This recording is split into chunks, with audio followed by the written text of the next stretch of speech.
secretario, se abre la Junta. Por favor, ponga en consideración de los académicos el orden del día, adelantar en la 31ª sesión. El orden del día para la jornada académica, la 31ª jornada académica del 5 de diciembre de 2019, es el siguiente. Primero, instalación de la sesión a cargo del presidente, profesor Olimpo Morales Benítez.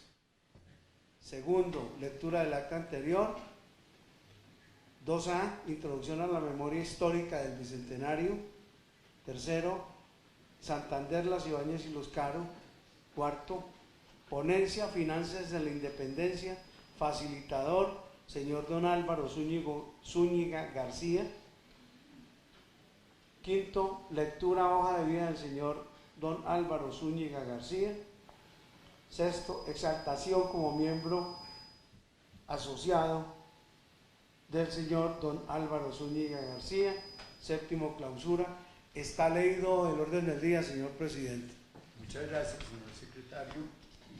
Hoy tenemos un acto para nosotros muy significativo. Primero, que nos acompañe el presidente del Consejo Superior de la Universidad Agraria como miembro asociado, que es la primera categoría como ingresamos a la Academia Santanderista de Colombia. Como todos ustedes, pero yo siempre lo repito, saben, la Academia Santanderista de Colombia es fundada en 1936 y desde eso venimos nosotros procurando defender el tema de la democracia en el marco de las instituciones, contra todos los ataques de los estados de opinión, de la incomodidad de las leyes, de la necesidad, de la ausencia de necesidad de cumplir las leyes, etcétera, que eso estorba, que eso no permite la agilidad del Estado, etcétera. Nosotros hacemos unas jornadas académicas como la de esta tarde. Hoy, en el marco del Bicentenario, nosotros le hemos pedido a nuestros académicos que nos envíen unas breves memorias históricas del tema que quieran en el Bicentenario. No les hemos puesto ninguna cortapisa, etcétera, sino envíenlo y con eso introducimos el acto. Esta semana recibimos, la verdad que el académico juicioso es el señor secretario, y hoy nos ofrece Santander, Las Ibáñez y Los Caros, la memoria histórica. Con esa lectura daremos inicio al acto y luego escucharemos la ponencia previa a la exaltación como miembro correspondiente de la ponencia de don Álvaro Zúñiga, que tiene que ver con las finanzas de la independencia. Entonces, señor secretario, por favor, proceda a la lectura de la memoria histórica del Bicentenario. Terminada la batalla de Carabobo, arriba el Libertador a Bogotá y encuentra a doña Manuela Arias de Ibáñez, soportando una gran penuria. Bolívar, con la generosidad que lo caracteriza, ordena comprar con parte de su sueldo por la suma de 6.148 pesos la casa que por entonces pertenecía al Estado y que anteriormente había sido del presbítero canónigo Antonio León, e hizo una donación de ella a doña Manuela, según escritura pública corrida el 27 de noviembre de 1821. En la Notaría Segunda de Bogotá, este inmueble está situado en el barrio de la Catedral, en la calle de Santa Clara. Esta generosa donación del Libertador permite a doña Manuela vivir decorosamente el resto de sus días y librarse de la penuria que la había acompañado desde la muerte de su esposo, desde su salida de Ocaña, donde había ocupado un lugar prominente de gran holgura económica. Bolívar reconoce así los servicios de una familia siempre adicta a la causa de la República. Cuando la situación económica de doña Manuela mejoraba notablemente, la de su hija Nicolasa se vio seriamente afectada. Durante la época del terror, Nicolasa permanece en Santa Fe junto con su esposo Antonio José, quien estaba empleado en la burocracia colonial como contador de cuentas del Tribunal y Real Audiencia de Santa Fe. Para este cargo ha sido escogido por el propio Morillo. En aquel tiempo, para Nicolasa Ibáñez, los días y las noches habían transcurrido en forma monótona y apacible. Después del triunfo patriota de Boyacá, Antonio José Caro, como tantos realistas, tan solo pensó en huir. Así, en efecto, se apresura a trasladarse hasta Santa Marta, ciudad que se encuentra todavía en poder de los españoles. Creía que la reciente victoria patriota era un episodio más y fugaz de esta guerra prolongada. Considera que las tropas del rey tendrán su revancha. Entretanto, Nicolasa permanece en Santa Fe en compañía de sus 3 hijos, su madre y sus hermanas Isabel y Bernardina. El viaje precipitado de Antonio José no se justifica frente a la influencia que tenía la familia Ibáñez ante el nuevo gobierno republicano, ya que sus mujeres, como se ha visto, habían sufrido exilio por parte de la Reconquista española y sus hombres luchaban con singular prestancia en las filas patriotas. Cuando Nicolasa busca la posibilidad de que su marido retorne a la capital, solicita una audiencia al general Francisco de Paula Santander, vicepresidente en ejercicio, con el fin de exponerle la situación de su cónyuge. Allí se entera por boca del propio vicepresidente que el señor Caro no tenía nada que temer. Este encuentro sirvió para que Santander y Nicolasa desarrollaran una intensa pasión. Toda la fuerza amorosa de estos 2 seres sensibles se desbordó hasta el punto que no fue posible ocultar por mucho tiempo sus secretos, sus amoríos, que principiaron a ser materia de conversación no solo en los corrillos de la ciudad, sino a todo lo ancho de la República. Así, por ejemplo, desde la Salina de Chita, escribió el general Rafael Urdaneta a su amigo Francisco de Paula Santander. Cito: te recomiendo esta carta para que la señora Ibáñez, que me parece te costará poco, porque hay una muchacha muy bonita, según dicen, en la casa. Hasta aquí la cita. Otro ejemplo de cómo las relaciones pasionales de Santander y Nicolasa es tema obligado dentro de todas las clases sociales fue el incidente protagonizado por el abogado Ignacio Muñoz y Jaraba, llamado El Tuerto, un patriota de la Revolución de Independencia de Cartagena, quien había sido designado por el libertador Simón Bolívar después de la batalla de Boyacá como teniente gobernador y juez asesor de la provincia del Socorro. En esta ciudad, el alcalde ordinario inició en 1822 una sumaria contra el Tuerto Muñoz por la supuesta infracción de haber retado a duelo a un tal Fernando Negrón, conducta calificada de delito en la legislación española, la cual se seguía aplicando en la República. El escándalo fue inmenso. Aburrido de su cargo, el teniente gobernador y juez asesor de El Socorro, doctor Muñoz, pensó en mudarse a la capital. Escribió entonces a su amigo el vicepresidente de la República y envió además una carta dirigida al Congreso de Cúcuta, donde solicitaba el puesto de ministro dentro de la rama jurisdiccional. Esta comunicación nunca llegó a su destino final y el doctor Muñoz supuso que esto había ocurrido por desinterés del general Santander. El tuerto Muñoz era de temperamento irascible y conflictivo.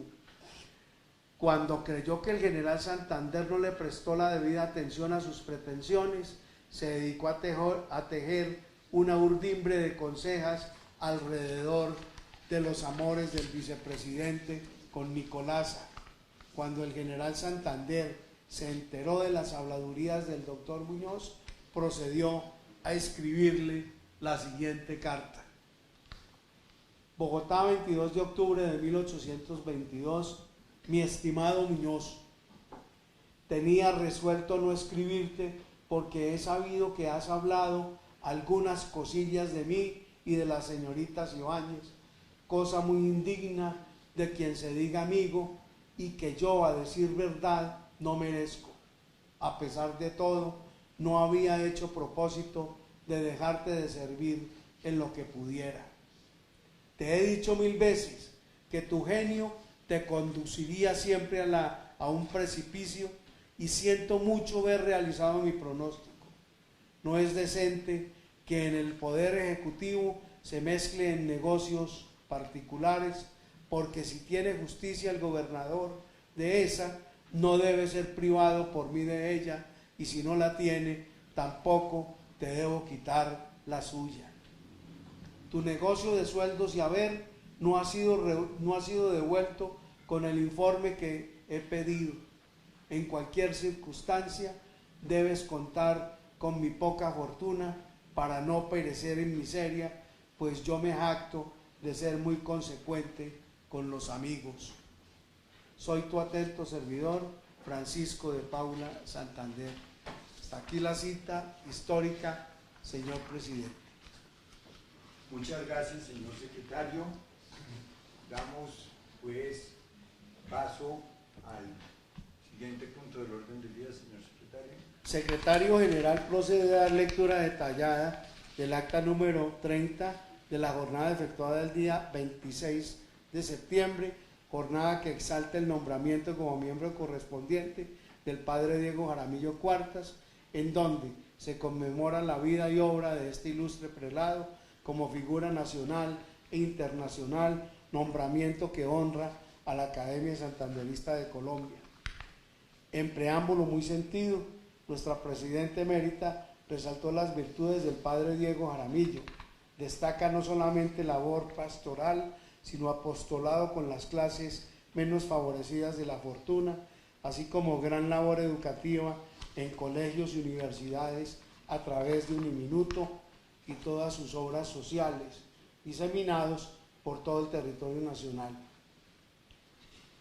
El día 24 de octubre se convoca esta jornada con el objeto de recalcar el papel de las academias y las universidades en el fortalecimiento institucional y en la construcción de identidades.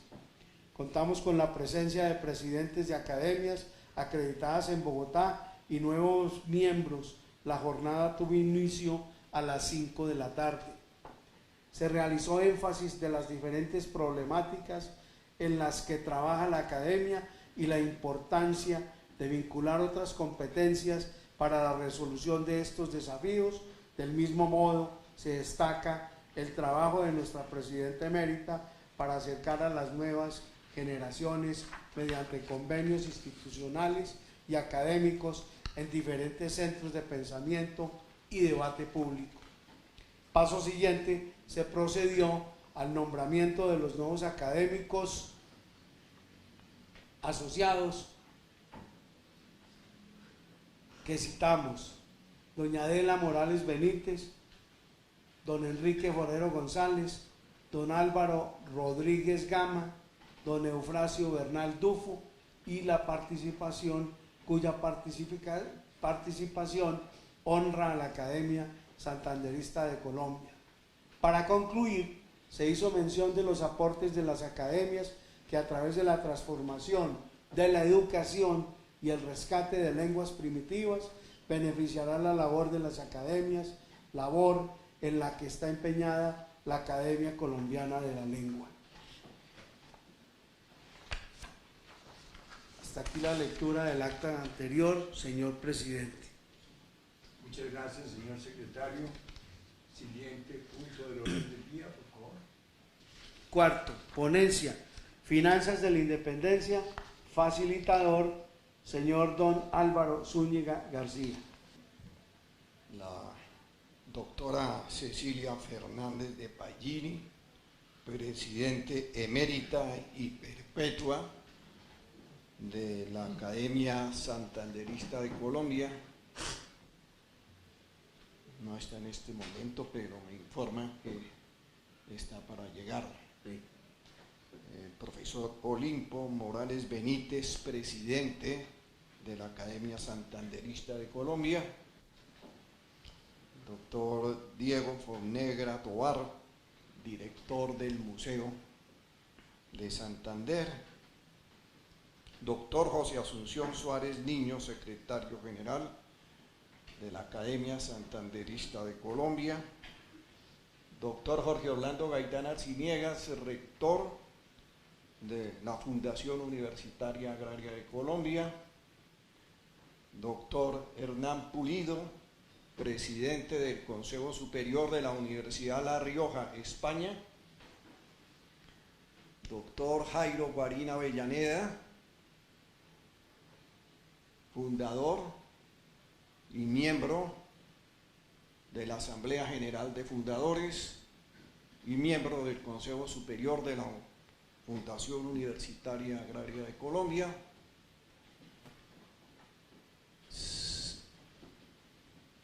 Académicos, asociados, correspondientes y de número de la Academia Santanderista de Colombia. Señores vicerrectores y decanos de la Fundación Universitaria Agraria de Colombia, doctor Otto Páez, director del medio universitario de la Fundación Universitaria Agraria de Colombia, doctor Alfonso Balbuena, docente investigador de la Fundación Universitaria Agraria de Colombia, Mauricio y Luisa Fernanda, mis hijos, familiares, amigas y amigos. Me ha correspondido en esta oportunidad tratar un tema que reviste complejidad, porque una de las ciencias con mayor dificultad por las herramientas que se manejan es la economía, y por supuesto las finanzas hacen parte de esta ciencia social importante como lo es la historia. Es grato reconocer y exaltar con encendido entusiasmo la labor que realiza la Academia Santanderista de Colombia, direccionada a difundir el conocimiento de la historia y promover y mantener vivo el legado de Francisco de Paula Santander, forjador, actor y artífice de nuestra nación. En el devenir del tiempo, el discurso de la historia desde cualquier perspectiva que se aborde aporta con las vivencias del pasado a delinear el escenario de hoy e inspirar la construcción del futuro. Al respecto, el reconocido escritor Carlos Fuentes dice: cada etapa de nuestra historia continúa. El origen enriquece el presente alimenta el porvenir, y cada una de nuestras raíces antiguas tienen sus manifestaciones modernas. En la vibrante historia de la independencia de Colombia convergen las confrontaciones bélicas con los hechos económicos. El análisis sistemático del proceso independentista está sincronizado con el pensamiento de libertad, orientado a la apertura de ventanas que despejan el camino conducente a lograr la emancipación de España y la generación de apremiantes cambios en la estructura social de la colonia. Al dar una mirada a la historia económica y de las finanzas públicas de Colombia, en el contexto histórico de la conquista y la colonia, se observa que la piedra angular que sustentó la arquitectura de las relaciones sociales se fundamentó en un modelo basado en la desmesurada carga tributaria y en un monopolio comercial establecido desde España. El orden económico se afectó por la invasión napoleónica de España en 1808 y la abdicación al trono español de Fernando VII, suceso que condujo cambios en la administración de las colonias en América, las cuales encontraron la oportunidad de fundar sus propias juntas de gobierno, generando el ámbito propicio para comenzar su proceso de independencia. La revolución industrial en Inglaterra posibilitó un avance en los procesos de producción, lo cual exigía la conquista de nuevos mercados ubicados en América. Esta realidad se reflejó en el marcado interés de la Gran Bretaña en lo referente a la independencia de las colonias españolas en las que sería posible desarrollar la actividad comercial. En las primeras décadas del siglo XIX no fue factible estructurar un modelo de desarrollo económico debido a la diferencia ideológica entre centralistas y federalistas, a las frecuentes guerras civiles y a las diferencias conceptuales entre la Iglesia Católica y el Estado. La visualización de la historia económica de Colombia muestra un estrecho nexo en las primeras décadas del siglo XIX entre la naciente república y el Estado colonial, debido a que permanecía el esquema básico de una estructura organizativa de carácter administrativo y los lineamientos de política fiscal. Además, los productos dominantes de la economía nacional continuaron siendo mineros y agrícolas.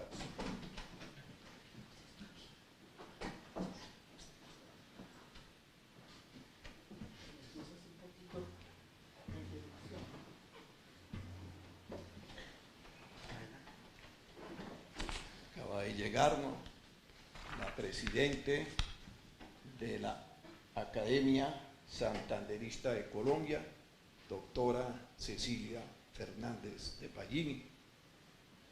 Me honra tenerlo aquí porque su presencia para nosotros es muy valiosa. Muchas gracias, doctora, muy generosa por sus palabras. Decía, en las primeras décadas del siglo XIX no fue factible estructurar un modelo de desarrollo económico debido a la diferencia ideológica entre centralistas y federalistas, a las frecuentes guerras civiles y a diferencias conceptuales entre la Iglesia Católica y el Estado. La visualización de la historia económica de Colombia muestra un estrecho nexo en las primeras décadas del siglo XIX entre la naciente república y el Estado colonial, debido a que permanecía el esquema básico de una estructura organizativa de carácter administrativo y los lineamientos de política fiscal.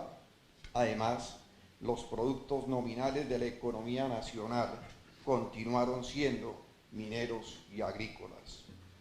La evaluación histórica de la joven república indica que las guerras de independencia fueron de elevado y significativo costo en lo atinente a lo económico y a la pérdida de vidas humanas.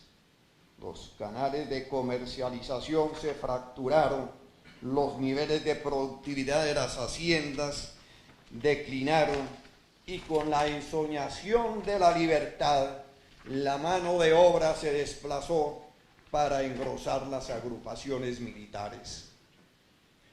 Al respecto, el historiador Hermes Tobar Pinzón señala: la independencia, al convertirse en una guerra civil, luego en una guerra nacional contra la reconquista y finalmente en una guerra de liberación, arruinó vidas y bienes de importantes empresarios y sectores de la economía colonial.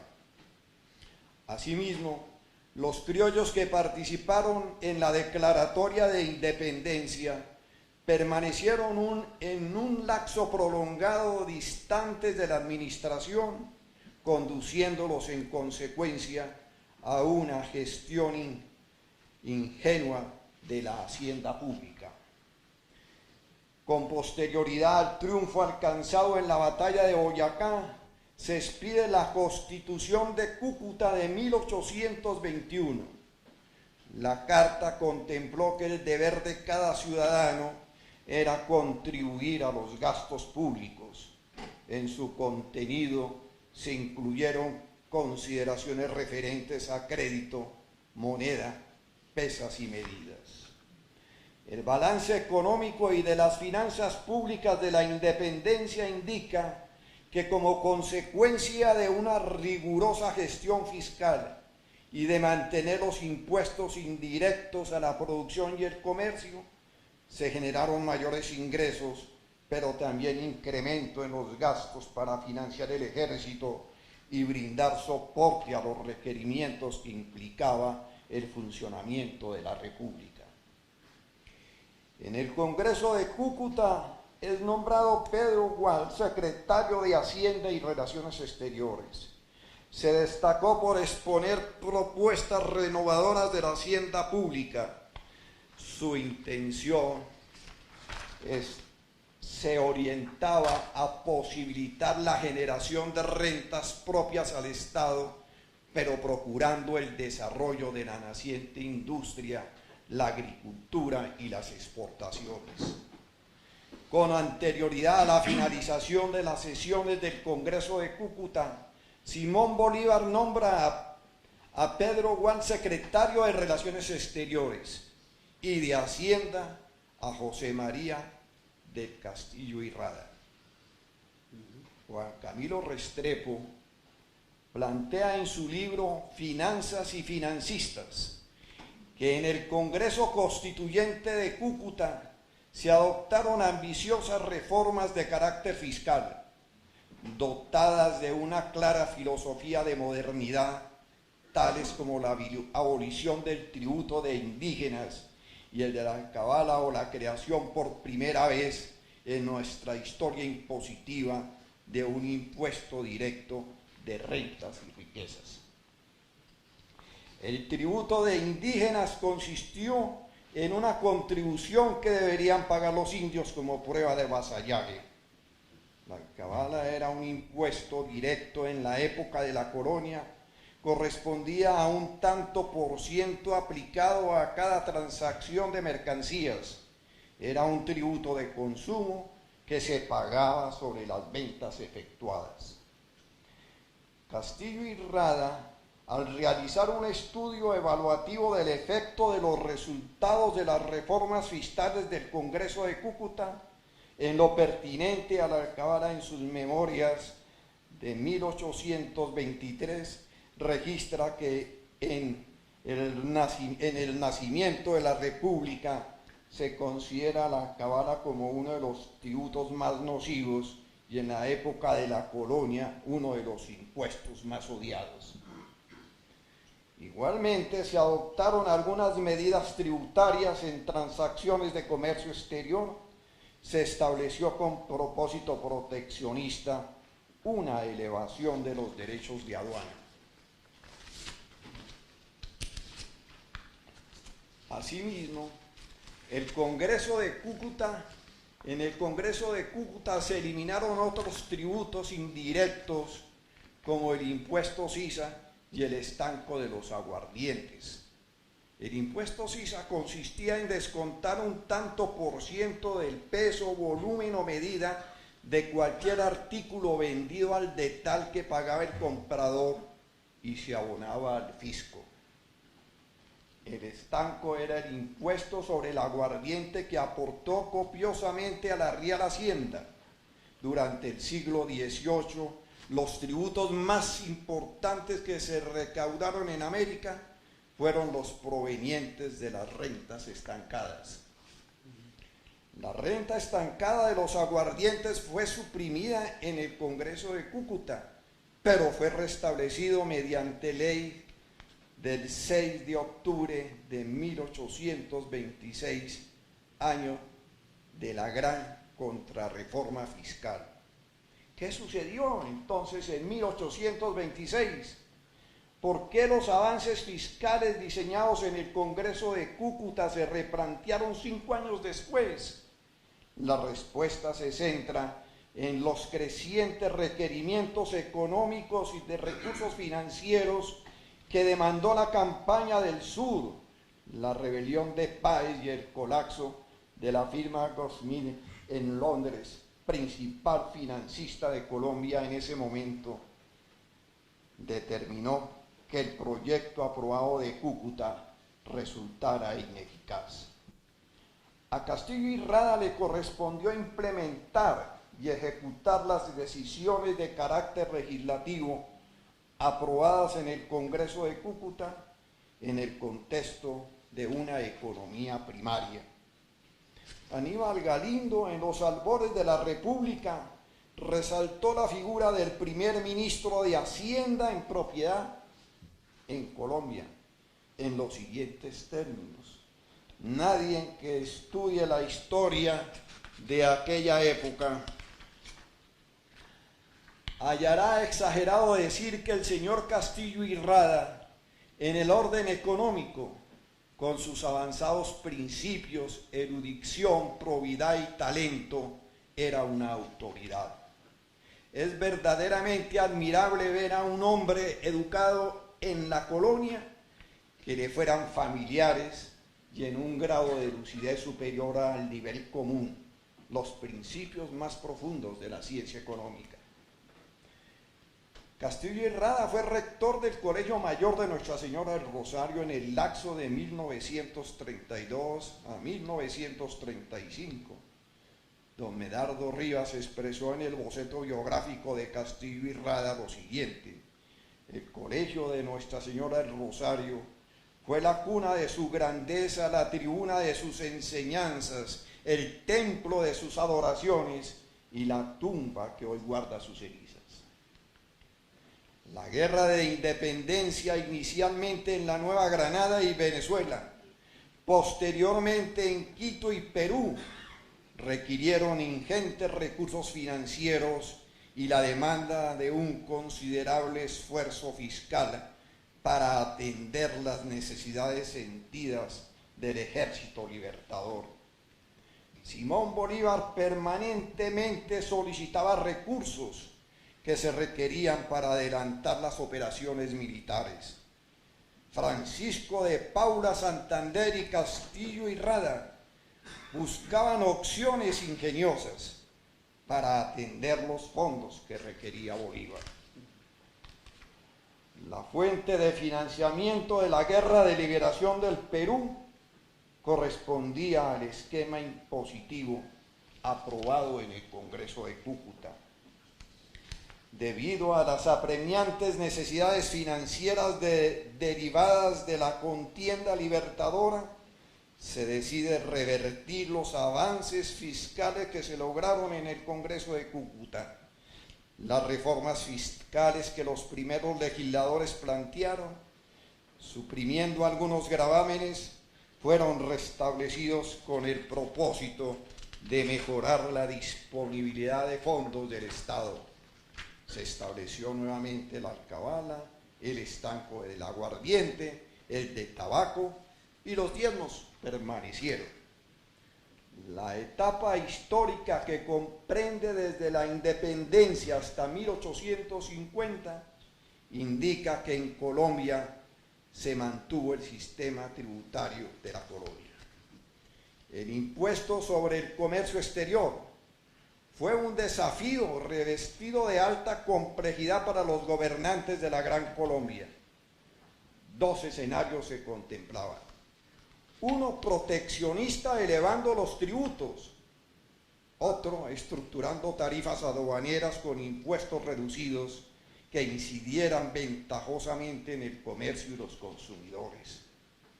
¿Cuál fue la postura? La postura se centró en una determinación intermedia: proteccionismo moderado y facilidades mesuradas en las transacciones con el exterior. Los gobernantes de la naciente república, Simón Bolívar y Francisco de Paula Santander, consideraban que los impuestos de aduana permitían la generación de ingresos fiscales y complementariamente aportaban al desarrollo económico. Castillo y Rada pensaba que en un mejoramiento de los recaudos dependía de la prosperidad y fortalecimiento de los negocios y por lo tanto del desenvolvimiento favorable de la economía. Las tarifas que se definieron al comienzo de la Gran Colombia gravaban severamente los productos importados para proteger la producción nacional y con menor ponderación los bienes que el país no producía y los insumos que se requerían para la producción interna. En el siglo XIX, la política fiscal puede observarse considerando dos etapas. La primera comprende el periodo que va desde la independencia hasta 1850, en la cual puede evidenciarse que permaneció el modelo tributario heredado de España, ineficiente y regresivo. Se procuró establecer el impuesto directo que fuera justo y equitativo. La segunda hace referencia a la revolución fiscal de mediados del siglo XIX. Se suprime la estructura implantada en el régimen colonial, especialmente el estanco del tabaco. Durante el Congreso de Cúcuta de 1821 se establece el primer impuesto de renta en la historia de Colombia, convirtiéndose en tributo directo y en un auténtico paradigma de los pensadores económicos del siglo XIX. Don José María Castillo y Rada explicaba en su memoria de Hacienda de 1823 las ventajas que tenía la tributación directa con respecto a los impuestos indirectos. Escribió: los indirectos tienen el carácter de las enfermedades ocultas, desconocidas pero mortales. Ellos son insensibles para los contribuyentes y corren todos los días al abismo de la pobreza. Ellos finalmente jamás han alcanzado a cubrir los gastos necesarios de la nación. Los directos guardan la debida proporción con las rentas, ganancias y salarios de los contribuyentes y no son negatorios a su exacción, no entorpecen la acción del interés individual y deja libre la industria de todos. Con estas consideraciones, el Congreso Constituyente, después de extinguir varias contribuciones ruinosas, decretó una directa sobre la renta de los ciudadanos. Las guerras de independencia y la organización de la nueva república en lo político y lo económico demandaron recursos financieros que resultaron insuficientes mediante el recaudo fiscal. El déficit que mostraba la hacienda pública de la Gran Colombia determinaba que era imperioso acudir por primera vez al mercado internacional de capitales para obtener préstamos externos. Al respecto surgen intensos debates políticos y económicos en torno a estos empréstitos. puede plantearse, entre otros, los siguientes interrogantes. ¿Estuvieron contratados acertadamente? ¿Fueron correctos, razonables o excesivos los intereses y comisiones que se pactaron? ¿Excedía el señor Francisco Antonio Sea las atribuciones que se le otorgaron? ¿Desviaron recursos los delegados que se encargaron para gestionar los empréstitos?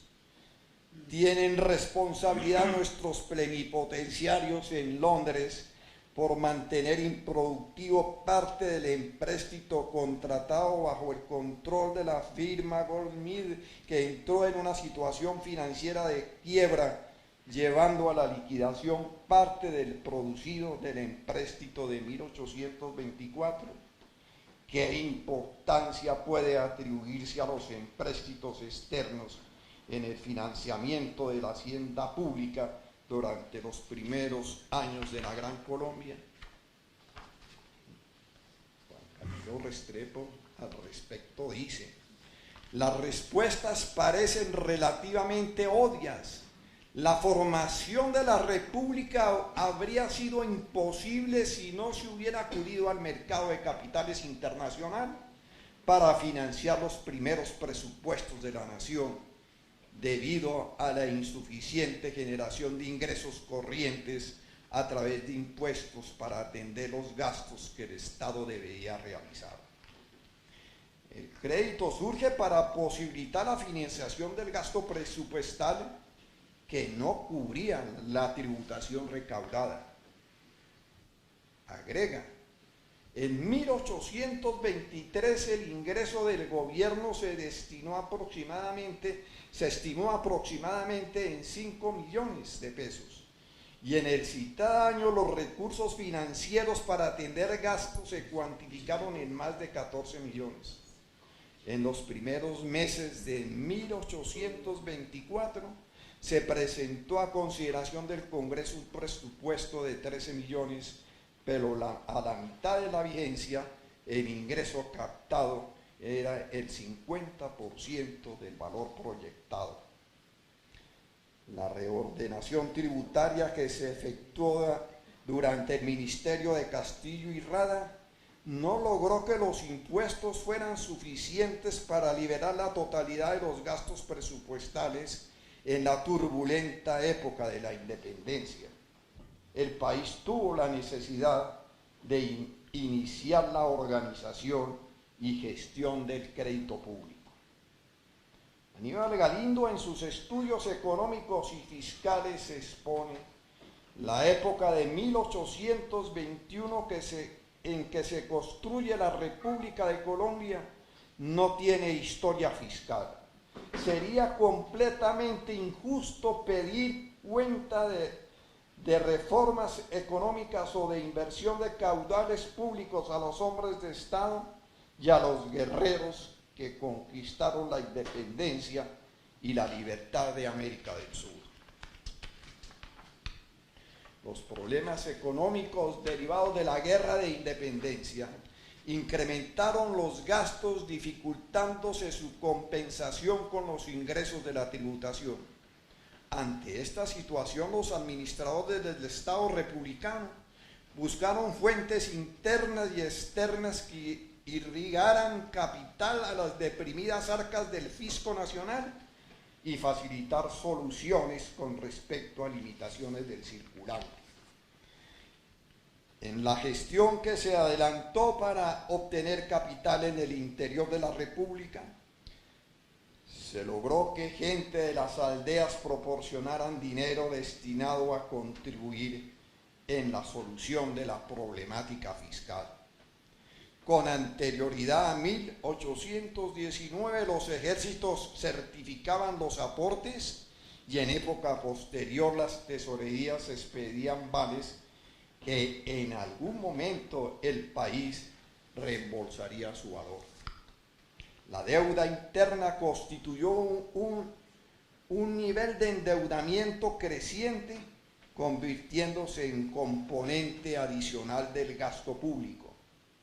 La imperiosa necesidad de fondos líquidos determinó que la República gestionara los primeros empréstitos con Inglaterra por un valor de 6.7 millones de libras esterlinas, dando inicio a incumplimientos en el adecuado servicio de la deuda, con una evidente y manifiesta tendencia de dilación en pagos. La Gran Colombia, el sueño dorado del libertador Simón Bolívar, no se consolida debido a que surgen tres naciones independientes: Nueva Granada, Venezuela y Ecuador. La amortización de los contratos de préstamo se suspende hasta el momento que se pacta una repartición entre los tres países. El acuerdo determinó que la Nueva Granada adquiriría el 50% de la deuda y una parte de los intereses. El país no efectuó pagos hasta 1845 y se procede a renegociar con los acreedores, acordándose capitalización de intereses vencidos y una reducción del monto de la deuda. En diciembre de 1819, Simón Bolívar designa como ministro plenipotenciario a Francisco Antonio Sea, quien aceptó reconocer a los prestamistas el derecho de cobrar a Colombia la reveladora cuantía de 547.783 libras esterlinas por concepto de empréstitos tramitados en diferentes épocas. El mayor monto lo adeudaba Venezuela. Posteriormente, el prestamista Edward Ancore facilitó a Sea la suma de 66.666 libras esterlinas y en marzo de 1822 formaliza un empréstito de 2 millones de libras esterlinas, ofreciendo las rentas generadas por operaciones de comercio exterior, las relacionadas con la minería de oro, plata y sal, y las originadas del monopolio del tabaco. Infortunadamente, la utilización de los empréstitos fue inadecuada e ineficaz, debido a que no se canalizaron hacia la inversión pública que contribuyera al desarrollo del país.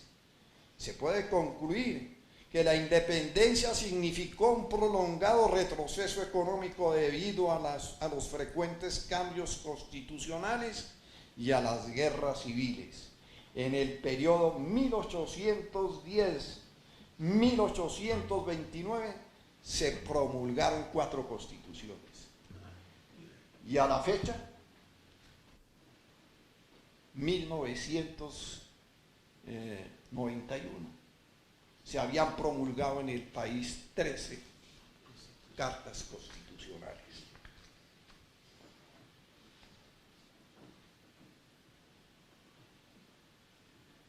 Para finalizar, me atrevo a decir en este momento, en Colombia estamos viviendo en el siglo XXI, pero con similares problemas económicos del siglo XIX.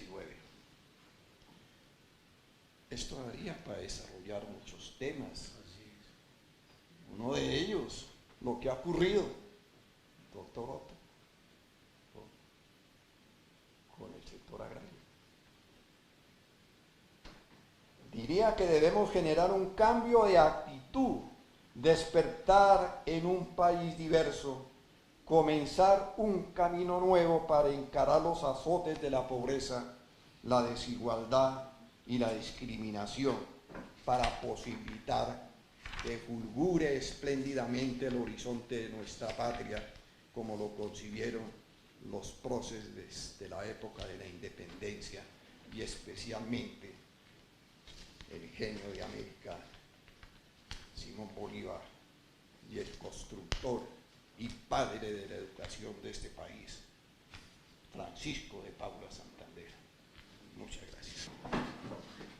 Después de escuchar la muy bien escrita, profundamente investigada y excelentemente leída conferencia de nuestro futuro miembro asociado, quiero, señor secretario, que lea el siguiente punto del orden del día. Quinto, lectura hoja de vida del señor don Álvaro Zúñiga García. Quiero aprovechar este momento para felicitarlo por semejante trabajo, una ponencia maravillosa, con un acervo documental y probatorio bastante interesante, sobre todo cuando hace una comparación de la época actual y de la época en que se vivió hacia 1819. Esa remembranza, por ejemplo, que hace el doctor Álvaro Zúñiga sobre José María del Castillo y Rada es supremamente importante, porque el primer jefe que tuvo Santander fue José María del Castillo y Rada. Cuando él salió de los claustros del colegio de San Bartolomé, se fue con su jefe, y su jefe era Castillo y Rada, que a su vez era el tutor de Francisco de Paula Santander en el colegio de San Bartolomé, y se lo lleva para Honda. En Honda suceden algunas cosas interesantes que después les contaré, entre ellas algo que hace parte de una biografía que estoy haciendo del general Santander, y es cuando Santander tiene su primer hijo a los 18 años, y eso no había sido investigado. Eso es lo que es actualmente la familia España en el Ecuador, pero será materia de otro momento. Quiero también darle un efusivo saludo al doctor Jorge Orlando Gaitán Arciniegas, rector de la Fundación Universitaria Agraria de Colombia, Uniagraria, a todos los miembros del Honorable Consejo Superior Universitario de la Universidad Uniagraria, a los señores decanos, a todos los jefes de departamento, al presidente del Consejo Superior Universitario de la Universidad de La Rioja, y decirles a todos los amigos y amigas que tenemos en este momento que ustedes están en su casa. Esta es la casa del general Santander, y como decía, como un aviso en la hacienda de Atogrande, es la casa del general Santander y sus amigos. Así es que bienvenidos, aquí los recibiremos siempre con los brazos abiertos. Voy a proceder a leer la excelente hoja de vida de don Álvaro Zúñiga García, personalidad muy destacada no solamente en el aspecto universitario, sino en sus grandes ejecutorias como ejecutivo en diferentes entidades. El doctor Álvaro Zúñiga García es economista de la Universidad Colegio Mayor de Nuestra Señora del Rosario,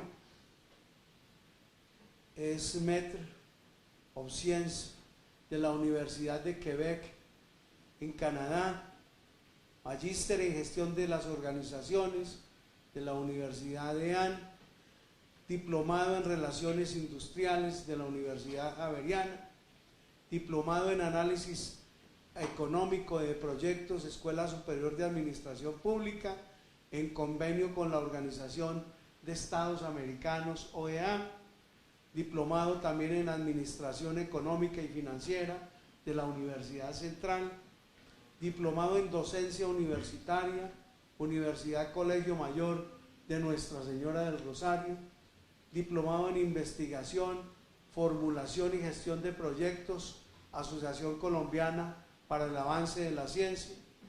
También se ha desempeñado como director de la Caja Colombiana de Ahorros, director nacional de crédito de la Caja Agraria, director del Banco de Colombia, directivo del Banco de Colombia, ejecutivo de la Corporación para la Educación y Desarrollo Social, miembro de la Junta Directiva de Almagraria, Almacenes Generales de Depósito, miembro de la Junta Directiva de la Caja de Vivienda Popular de Bogotá, miembro de la Junta Directiva de varias empresas del sector de economía solidaria, par académico del Ministerio de Educación Nacional, miembro honorario de la Sociedad Bolivariana de Colombia, miembro de la Academia de Historia de Cundinamarca, docente de las universidades del Rosario, Javeriana, La Salle, Piloto, Católica Central, Gran Colombia, EAN, Uniboyacá y Uniagrario, decano de la Facultad de Ciencias Económicas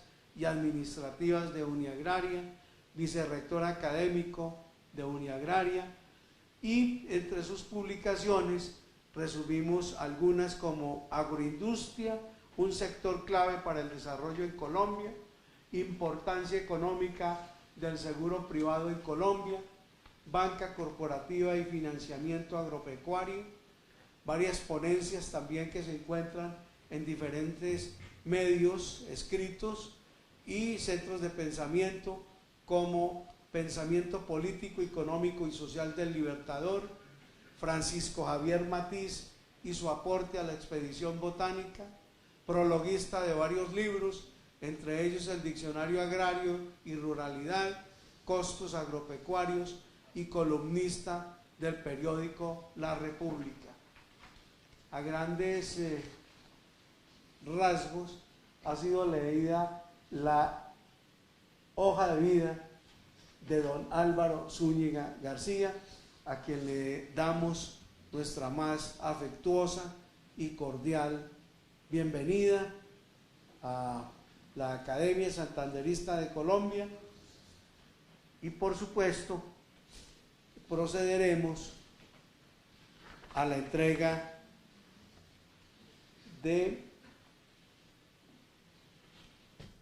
el correspondiente diploma, el cual le vamos a solicitar a nuestra presidente emérita. Queremos pedirle al señor rector que lea el diploma. Muchas gracias. No se preocupe.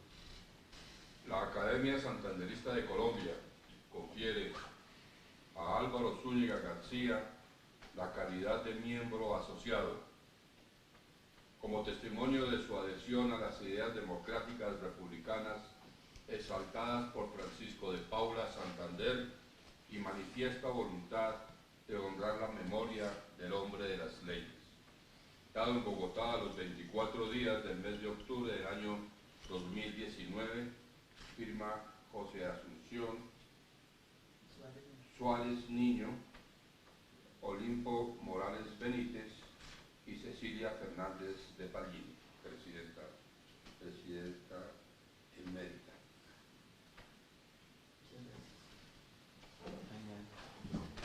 De verdad que es un gran honor poder entregar este diploma. Es decir, nos demoramos muchísimo en hacerlo. Ojalá hubiera sido desde el puro principio, porque esos temas ya económicos, quienes hemos tenido que luchar por una causa, pero que incluye la parte económica, sabemos lo complicado que es. Entonces nos ha contado usted perfectamente todo lo que pasó para que el general Santander hiciera lo que tenía que hacer, pero que eso valía. Y eso no todas las partes ni todos los textos lo tienen. Yo creo que el que he oído más completo es el suyo, y lo felicito. Mil gracias. Nos honra con su presencia y con haber aceptado formar parte de esta emérita sociedad.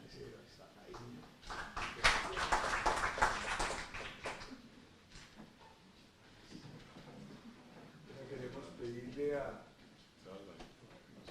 Luisa Fernanda, por favor.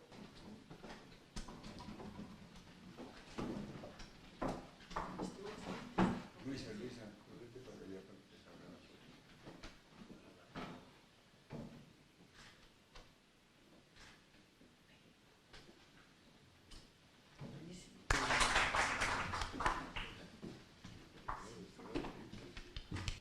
Bueno, ya cumplido nuestro orden del día, invitamos a todos los participantes a un refrigerio y un diálogo informal que mantenemos ya entre nosotros aquí en el Salón Contigo.